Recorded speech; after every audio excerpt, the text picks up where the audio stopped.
સુરતમાં ગેરકાયદેસર ગર્ભ પરીક્ષણ અને ભ્રૂણ હત્યાનું નેટવર્ક ફરી એકવાર ધમધમતું થયાનો ખુલાસો થયો છે।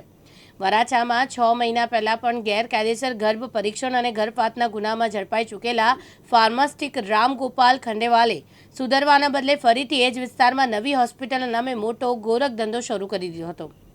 આ અંગે સુરત જિલ્લા આરોગ્ય વિભાગને ચોક્કસ બાતમી મળતા મુખ્ય જિલ્લા આરોગ્ય અધિકારીની ટીમ વરાછા પોલીસને સાથે રાખીને હોસ્પિટલ ઉપર દરોડા પાડ્યા। રેડ દરમિયાન સ્થળ પરથી ગર્ભપાત કરવા માટે આવેલી 3 સગર્ભા મહિલાઓ મળી આવતા સમગ્ર મેડિકલ આલમમાં ભારે ચકચાર મચી ગઈ। આ મામલે વરાછા પોલીસે ફાર્માસ્ટિક રામગોપાલ ખંડેવાલ વિરુદ્ધ પીસી એન્ડ પીએનડીસી એક્ટ હેઠળ ગુનો નોંધી કાયદેસરની કાર્યવાહી હાથ ધરી છે અને આરોગ્ય વિભાગે હોસ્પિટલને સીલ મારી દીધું છે।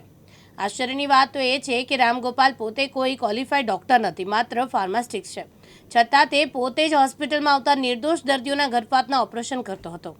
આ ગંભીર માહિતીના આધારે આરોગ્ય વિભાગની ટીમે પ્લાનિંગ કરીને હોસ્પિટલ પર ઓચિંતી રેડ કરી।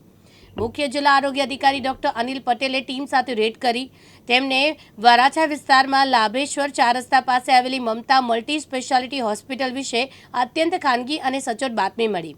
બાતમી એવી હતી કે ભૂતકાળમાં ગેરકાયદેસર ગર્ભ પરીક્ષણ અને કસુવાવડ કરાવતા રેકેટમાં જેલની હવા ખાઈ ચૂકેલા ફાર્માસ્ટિક રામગોપાલ કિશન ખંડેવાલ ફરી સક્રિય થયો છે। આ મમતા હોસ્પિટલનો સંચાલક પણ તે જ છે। આરોગ્ય વિભાગની ટીમ જ્યારે હોસ્પિટલના પહેલા અને બીજા માળે ત્રાટકી ત્યારે તે ભારે અફરાતફરી મચી ગઈ। તપાસ દરમિયાન હોસ્પિટલમાંથી 2 મહિલા કર્મચારીઓ અને 3 સગર્ભા મહિલાઓ દર્દીઓ મળી આવી। ટીમ જ્યારે હોસ્પિટલમાં કચરા પોતું કરતી મહિલા કર્મચારીની કડકાઈથી પૂછપરછ કરી ત્યારે તેને પોપટની જેમ સાચું ઓળખી દીધું। તેણે કબૂલાત કરી કે રામગોપાલ ખંડેવાલ પોતે જ અહીંયા આવતી મહિલાઓના ઓપરેશન કરતો। આ કબૂલાત બાદ ફાર્માસ્ટિક રામગોપાલની કાળી કરતૂતનો પર્દાફાશ થયો હતો। સુરતમાં ગર્ભ પરીક્ષણ અને ગર્ભપાત માટે મમતા હોસ્પિટલની અંદર રેડ પાડી અને લાઈવ ડૉક્ટર તો નથી પણ ફાર્માસિસ્ટને પકડી અને એફઆઈઆર કરવામાં આવી છે। સોમવારે બપોરના 2:08 જ્યારે મને આ માહિતી પ્રાપ્ત થઈ ત્યારે જિલ્લા આરોગ્ય તંત્રને ત્યાં રેડ પાડવાની સૂચના આપેલી હતી અને આ સૂચના પ્રમાણે 3 બહેનો ગર્ભપાત અને ગર્ભ પરીક્ષણ માટે ત્યાં આવ્યા હતા।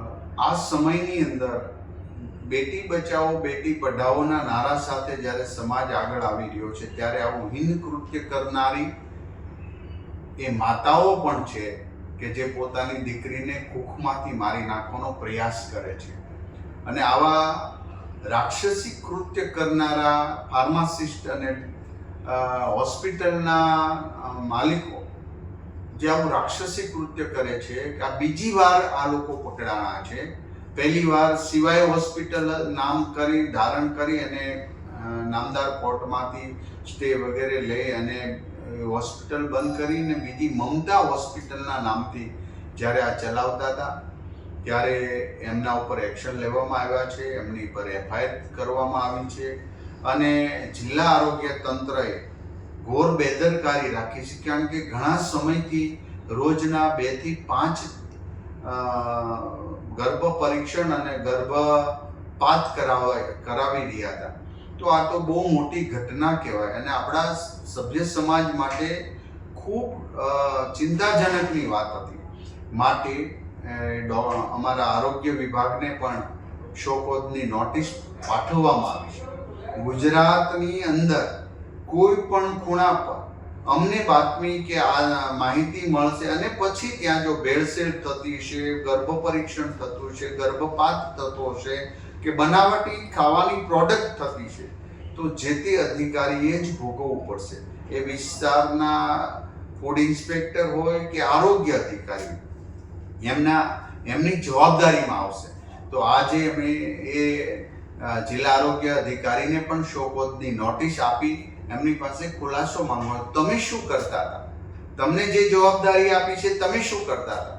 જ્યારે ગુજરાતના મંત્રી પાસે જવાબદારી આવે ને પછી તમે એક્શન લો છો, આ પણ કોઈક શંકા ઉપજાવે એવી વાતો છે।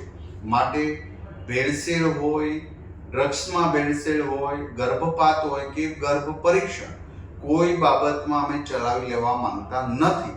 તંત્ર સજાગ છે અને જે આવું દૃશ્ય કૃત્ય કરનારા લોકો ચેતી જાય, હજી સુધરવાનો સમય છે। સરકાર કોઈ પણને બક્ષવાની નથી. એ આ સંદેશો નહીં પણ અમે વાસ્તવિકતા કહીને અમે એક્શન લઈ રહ્યા છીએ. કાનાભાઈ મેર, દિવ્યાંગ ન્યૂઝ, સુરત.